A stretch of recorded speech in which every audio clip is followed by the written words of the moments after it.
a Codroipo, nel giardino interno della sede della Pannocchia. Pannocchia che è sia associazione che fondazione. Ne parliamo con il presidente Dino Pontisso. Intanto, che cos'è la Pannocchia e a chi si rivolge? La Pannocchia è un'associazione che svolge un'attività attraverso la fondazione di gestione di una residenza per disabili, un centro diurno per disabili e un gruppo appartamento o più gruppo di appartamento sempre per disabili. Ha una storia piuttosto lunga. Parte sostanzialmente per la volontà di genitori che avevano figli disabili nel luglio del 96. Perché si trovavano loro quella volta al camp che era a Codroipo e però avevano l'esigenza di dare qualcosa di più ai propri figli, sia nella quotidianità sia pensando al dopo di loro, che poi è diventato il titolo della residenza dove stiamo lavorando, è il dopo di noi, cioè il futuro dopo di noi, dopo dei genitori. Quindi questo era l'obiettivo iniziale, che hanno poi costruito con una piccola esperienza di un gruppo appartamento agli inizi degli anni 2000 e hanno ideato poi la costruzione di una residenza per disabili, che è questa, pensata per accogliere le persone che avevano necessità e bisogno, con l'idea che all'interno della struttura ci fosse un modo familiare di gestione e anche di rapporto fra i genitori e anche con persone che venivano accolte nella struttura. Ecco, parliamo proprio di questo coinvolgimento che era in passato e come si è trasformato adesso. Allora, in passato era proprio l'intervento diretto dei genitori, però si sa che i genitori hanno le loro esigenze, devono lavorare, devono mantenere la famiglia e quant'altro, no? E quindi si è pensato appunto di provare a istituire delle strutture che superissero alla carenza dei genitori, perché non potevano stare tutto il giorno con i figli o con i parenti, e quindi si è creata la struttura. Però lo spirito interno, essendo i due inventori, perché sono i signori Gremesi, inventori di tutta questa storia, marito e moglie Claudio e Lisetta, loro erano all'interno e davano questo spirito di familiarità, dando anche la possibilità ai genitori e ai parenti di venire a dare una mano all'interno. Nel tempo ovviamente questo meccanismo si è un po' modificato per esigenze e anche per opportunità, perché creando nella quotidianità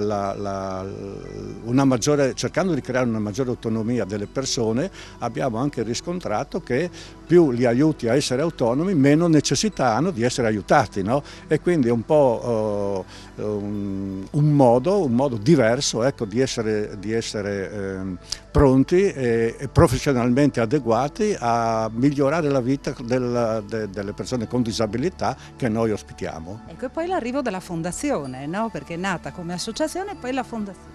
Allora, la fondazione nasce, è stata pensata dall'associazione perché la responsabilità anche patrimoniale di tutte le attività ricadono sui gestori, e nelle associazioni i gestori sono le persone. Creando la fondazione abbiamo messo in sicurezza il patrimonio, quindi la struttura, e abbiamo messo in sicurezza anche la capacità di gestire con più snellezza, con più capacità, più professionalità quelle che sono le esigenze di, mettiamolo fra virgolette, di un'azienda, perché di questo si tratta. Sono una ventina di dipendenti, fra i dipendenti diretti della fondazione e gli operatori che derivano che vengono dalla cooperativa alla quale noi abbiamo affidato i servizi, e quindi il tutto viene gestito appunto dalla fondazione, che ha queste capacità manageriali, professionali e anche di mantenere lo spirito, perché lì il fondamento della Pannocchia sta proprio lì, mantenere lo spirito di familiarità e per migliorare sicuramente la vita quotidiana delle persone con disabilità che noi abbiamo.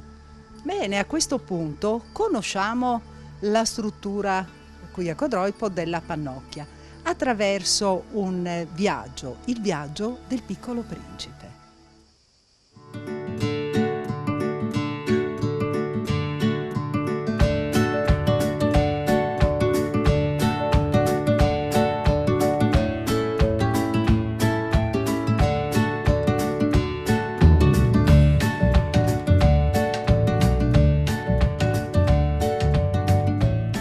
C'era una volta un principe, piccolo ma diventato grande, che durante il suo viaggio si fermò su di un pianeta speciale dove incontrò personaggi unici che diventarono suoi cari amici. Quel luogo magico lo fece subito sentire a casa.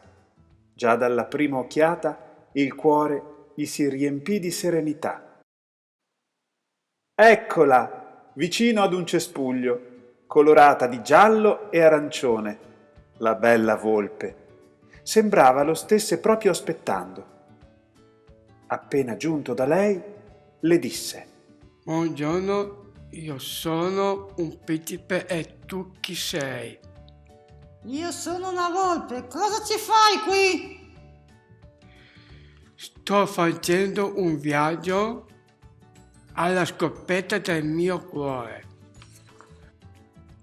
Allora sei nel posto giusto, qui abitano molte persone speciali e tu dovrai saperle guardare e ascoltare con occhi diversi. Cosa vuoi dire? Voglio dire che l'essenziale è invisibile, agli occhi dovrai guardare col cuore. L'essenziale è invisibile agli occhi. Che bella lezione aveva imparato il principe. Poi la volpe lo prese per mano e lo portò verso l'ingresso. Salutò i suoi amici e augurò al principe buon viaggio. Appena entrato, il viaggiatore si trovò davanti un albero magico, fatto di pietre preziose, gialle, rosse, verdi, di 1000 colori, fatto di foglie di pietra luccicante. Ma un profumino arrivava dalla cucina. Qualcosa bolliva nella pentola del cuoco. Buongiorno cuoco, Buongiorno principe, cosa cucini? fa un piatto di emozione, amore, gioia, felicità, gentilezza. Io sono cuoco. Deve essere buonissimo. Che bontà un piatto di emozioni! Ma il tempo stringe e il piccolo principe sente un richiamo provenire dal giardino incantato.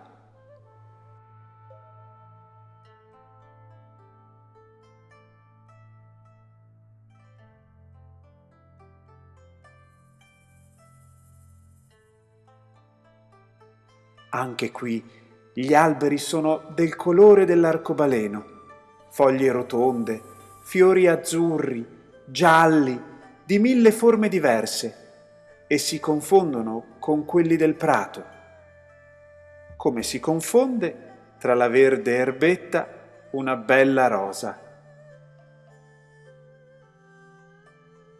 Tu devi essere una rosa, Sì, io sono una rosa speciale. una rosa come tutte le altre. Ma no, ogni fiore, ogni rosa è unica. Allora tu sei come la rosa che stava a casa mia. Se hai dedicato tempo alla tua rosa, lei è diventata unica e speciale. È il tempo che dedichiamo alle persone che le rende preziose. Un'altra amica e un'altra lezione imparata. Rientrando nella casa, ecco un nuovo buffo personaggio, intento ad armeggiare con un lampione. E tu chi sei? Io sono un lampionaio, Cosa fai? accendo e spengo la luce. Non sapeva perché lo facesse, ma l'importante era farlo. Portare la luce alle persone, ecco una buona motivazione. Il viaggio stava terminando, ma mancava ancora lei, la più piccina e brillante di tutti. E tu chi sei?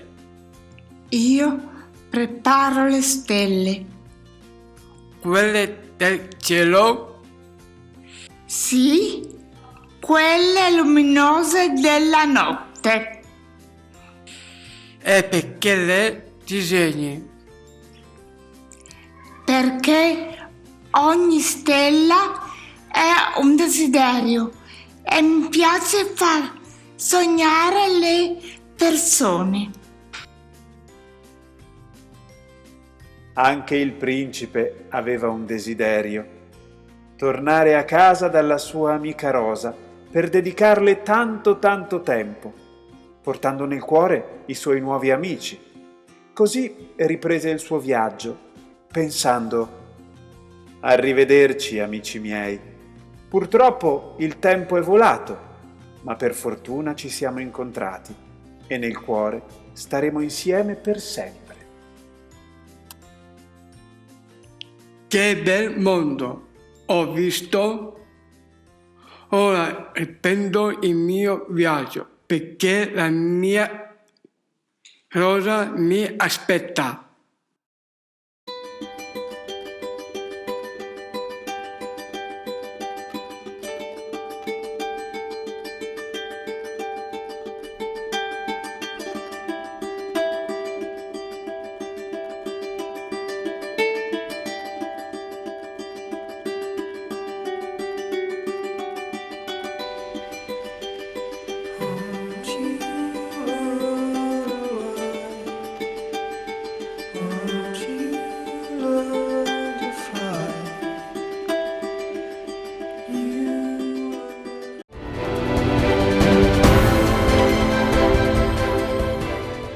Abbiamo visto questa piccola favola, questo viaggio del Piccolo Principe all'interno della pannocchia. E in questo momento siamo in un altro spazio, in uno spazio legato, sembra quasi alla favola di Pinocchio. E proprio da qui, con il direttore della pannocchia, Andrea Dose, abbiamo pensato di parlare dei servizi che la pannocchia offre ai suoi utenti. Ecco, diciamo una parola proprio su Piccolo Principe. Sì, il Piccolo Principe è una progettualità che è stata finanziata dalla Fondazione Friuli e diciamo è ben esplicativa dei servizi che offriamo all'interno della nostra struttura, in particolare il servizio storico, quello della comunità alloggio, che mira a ricreare un ambiente domestico, familiare, nella quale la persona con disabilità possa riconoscersi, ed ecco quindi che diventa importante anche il momento della favola, del racconto, e gli ambienti vengono studiati in modo da essere molto riconoscibili dall'utenza. Sui servizi che eroghiamo, appunto, abbiamo la comunità alloggio, che è un servizio che si rivolge a persone con disabilità che non hanno più riferimenti familiari validi, per naturale contrazione del nucleo familiare o per sopraggiunta incapacità del prendersi cura adeguatamente dei bisogni dell'utenza, e la comunità alloggio diventa quindi la casa delle persone accolte. È fondamentale quindi ricreare un ambiente familiare e domestico. Nel fare questo, il servizio assistenziale ed educativo deve mirare sostanzialmente a promuovere la consapevolezza di sé e a dare importanza al concetto di individualità nelle persone accolte. È molto importante infatti evitare di cadere nel rischio di dare un'assistenza fino a se stessa, di dare un accudimento fino a se stesso, proprio per incentivare invece la soggettività delle persone e il poter esprimere la propria individualità, la propria soggettività. Parliamo di utenti. Chi può usufruire di questo servizio? Allora, gli utenti sono persone con disabilità certificate secondo la legge 104 del 92, che hanno una compromissione moderata o significativa nei livelli funzionali e nelle autonomie, a cui possono essere associate o meno anche problematiche comportamentali. A seconda poi dei casi, se la famiglia è ancora presente oppure se i riferimenti familiari mancano, si accede a diversi servizi. La comunità alloggio che abbiamo appena detto è per questo target di persone, mentre il centro diurno, ad esempio, si riferisce ad utenti che hanno ancora riferimenti familiari validi e si organizza soprattutto in attività laboratoriali. Una di queste è appunto il laboratorio di teatro che ha dato poi origine al progetto Io sono Pinocchio. Attività laboratoriali che si incentrano sul progetto di vita della persona con disabilità e si concretizzano poi in un progetto personalizzato che deve in qualche maniera tenere conto della storia personale della persona inserita, delle inclinazioni personali, dei desideri, del grado, diciamo, di autonomia. Tutti questi aspetti vengono valutati dall'equipe educativa del servizio attraverso gli strumenti educativi che ha a disposizione, quindi il QVAD ad esempio, che è una scala che va a misurare la qualità della vita delle persone adulte con disabilità, piuttosto che la SIS che invece va a valutare la necessità di supporti per compiere gli atti quotidiani della vita, o il test sull'invecchiamento, il test delle preferenze, tutti strumenti che vanno quindi ad individuare quelle aree nelle quali si può ottenere ottimi risultati andando ad agire proprio con delle attività laboratoriali mirate che si pongono degli obiettivi specifici e che vengono poi misurati attraverso degli indicatori. Un altro servizio che offriamo è quello del gruppo appartamento. A differenza della comunità alloggio, il gruppo è più piccolo. Nella comunità alloggio offriamo disponibilità per 12, abbiamo disponibilità di 12 posti più 2 per le emergenze e i sollievi come previsto dalla normativa nazionale. Nei gruppi appartamento invece il target è più piccolo, si lavora con 4 utenti ed un operatore. In questo caso il servizio è rivolto a quelle persone con disabilità che manifestano un desiderio di vita indipendente, quindi di emanciparsi anche dal proprio contesto familiare. Si lavora molto sulle abilità domestiche, quindi il prendersi cura dei propri spazi, l'essere in grado di lavare i propri capi, di stirare i propri capi o utilizzare anche servizi del territorio, ad esempio andare in piscina, in palestra, andare alla posta, alla banca, fare la spesa nei supermercati, tutte quelle attività, diciamo, che permettono alle persone inserite di essere il più autonome possibile. L'obiettivo è proprio quello di ridurre il bisogno assistenziale e favorire quindi uno stile di vita più autonomo possibile. Abbiamo ottenuto ottimi risultati in 1 anno e mezzo di sperimentazione con i gruppi appartamento e siamo finalmente anche pronti a ridurre un po' il carico assistenziale, per cui gli utenti inseriti possono essere lasciati per alcuni momenti della giornata anche in autonomia, grazie anche a una rete territoriale di supporto. Abbiamo preso contatto con i supermercati della zona per permettere loro di andare in sicurezza a fare la spesa e magari essere anche aiutati dai commessi o dai cassieri nel portare avanti le varie operazioni necessarie per poter fare la spesa in autonomia. Un ultimo servizio che non è ancora attivo ma che abbiamo intenzione di avviare a breve riguarda invece, è rivolto invece a persone con disabilità in età avanzata, cioè ultra sessantenni. Ma come è organizzata la struttura dal punto di vista degli spazi? Allora, la struttura sorge nella periferia est di Codroe, poi adiacente al polo sanitario e all'ASP Daniele Moro e non lontana dal centro storico. Si sviluppa su una superficie di 6.000 metri quadrati, dei quali 1.200 coperti, e è costituita, diciamo, si sviluppa soprattutto al piano terra, dove abbiamo appunto una reception, abbiamo l'infermeria con bagno privato, l'ufficio degli operatori e degli educatori e nella parte, diciamo, a sinistra abbiamo la parte diurna, dove c'è una cucina attrezzata, una sala pranzo. Come dicevo, è una cucina attrezzata e viene utilizzata molto dagli utenti proprio per quelle attività che dicevo di acquisto di indipendenze e di abilità proprio nella preparazione dei pasti e nell'allestimento, diciamo, di tutte le attività che riguardano il menage domestico. L'ala residenziale, che è costituita da 5 camere doppie e da 6 camere singole per un totale di 16 posti letto.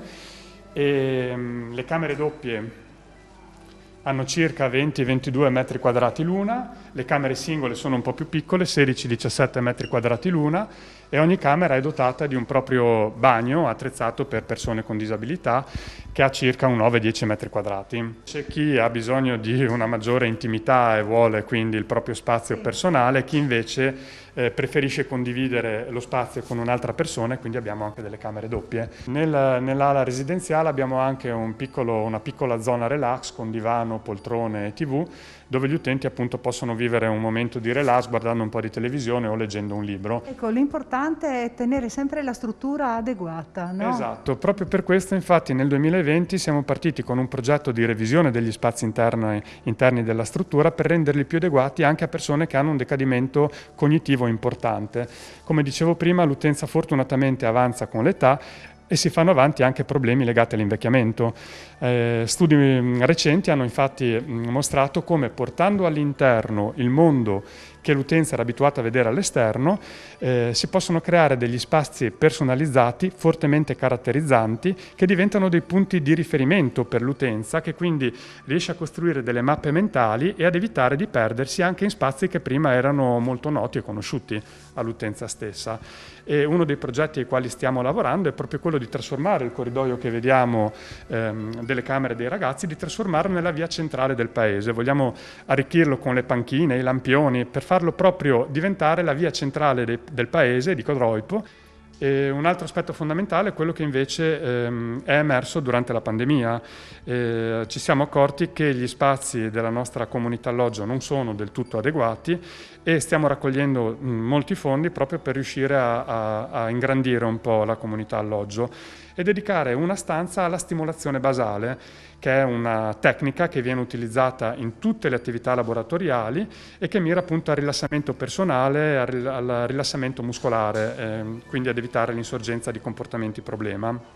Speriamo appunto che la raccolta fondi di questi anni sia buona e che ci consenta quindi di ampliarci. Ma quali sono le fonti di sostegno e sostentamento della struttura? Diciamo che la maggior parte delle entrate arriva attraverso le quote giornaliere che l'azienda sanitaria ci eroga proprio in funzione delle utenze accolte nei diversi servizi. Possiamo dire che attualmente la fonte principale di questa ricerca fondi arriva attraverso dei finanziamenti erogati dalla Regione o da altri enti, come ad esempio la Fondazione Friuli, attraverso la quale abbiamo potuto portare avanti il progetto di Io sono Pinocchio, che annualmente emettono dei bandi, noi ne facciamo circa un 6-7 all'anno, e che vengono in buona parte finanziati appunto dalla Regione o dalla Fondazione Friuli e che ci permettono di avere delle entrate intorno ai 20-30 mila euro l'anno, quindi entrate importanti, e quindi di aumentare la qualità dei servizi che eroghiamo.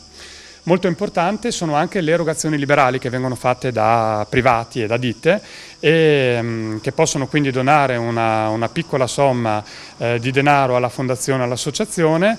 I riferimenti li troviamo nel nostro sito, ripeto, www.lapannocchia.org, dove si trovano le banche e gli IBAN attraverso i quali si possono fare le erogazioni liberali. Negli ultimi anni abbiamo anche notato un aumento di quegli eventi che vengono organizzati da magari anche attività locali. Altro aspetto molto importante è quello di alcune persone che hanno deciso magari di dare il loro contributo, convincendo amici e familiari a non fare dei regali per occasioni particolari, tipo ad esempio i compleanni, i battesimi o cerimonie come i matrimoni, ma di devolvere invece un qualcosa in beneficenza alla nostra struttura. Molto importante è anche la campagna del 5 per 1000 che ci permette ogni anno di raccogliere un 15-20 mila euro. Segno anche che la nostra realtà è ben radicata e ben conosciuta nel nostro territorio. E in questo caso le persone possono appunto riportare nel modello CU, nel 730 o nel modello unico il codice fiscale della fondazione o dell'associazione che si trova appunto nel sito. Senta, ma se qualcuno volesse entrare in contatto appunto con la Pannocchia e diventare volontario, oppure per fare richiesta d'ospitalità per un possibile utente paziente, quindi che iter deve seguire, che cosa si deve fare? Diciamo che sul nostro sito trova tutte le indicazioni del caso. Può mandarci una mail, ad esempio, scrivendo a fondazione.lapannocchia@gmail.com o associazione.lapannocchia@gmail.com, oppure contattarci telefonicamente allo 0432 904 999 o venire direttamente in struttura e conoscerci quindi di persona. Può presentare quindi domanda per diventare socio dell'associazione oppure volontario ed entrare quindi a far parte della grande famiglia che è la Pannocchia. Per quanto riguarda invece inserimenti, abbiamo due modalità principali. Quella fondamentale è quella attraverso la convenzione con l'azienda sanitaria Friuli Centrale. In questo caso il familiare deve rivolgersi ai servizi sociali territoriali, i quali contattano l'azienda sanitaria, e l'azienda sanitaria indice un UVDH, un'unità di valutazione multidimensionale, dove appunto sono coinvolte tutte le professionalità che hanno a che fare con la persona con disabilità, quindi il medico di medicina generale, lo psicologo, eventualmente lo psichiatra, i riferimenti dei servizi sociali, l'azienda sanitaria, la struttura eventualmente coinvolta e tutti i portatori di interesse, i familiari ad esempio, e lo scopo di questa equipe multidisciplinare è quello di redigere il progetto di vita della persona, che poi verrà portato avanti nel progetto personalizzato all'interno della struttura. L'altra modalità è il rapporto privato, quindi il familiare viene direttamente in struttura, in fondazione, ci presenta il caso e il caso in questo caso viene valutato ed inserito direttamente senza dover passare attraverso l'UVDH. In questo caso ne diamo semplicemente comunicazione all'azienda sanitaria.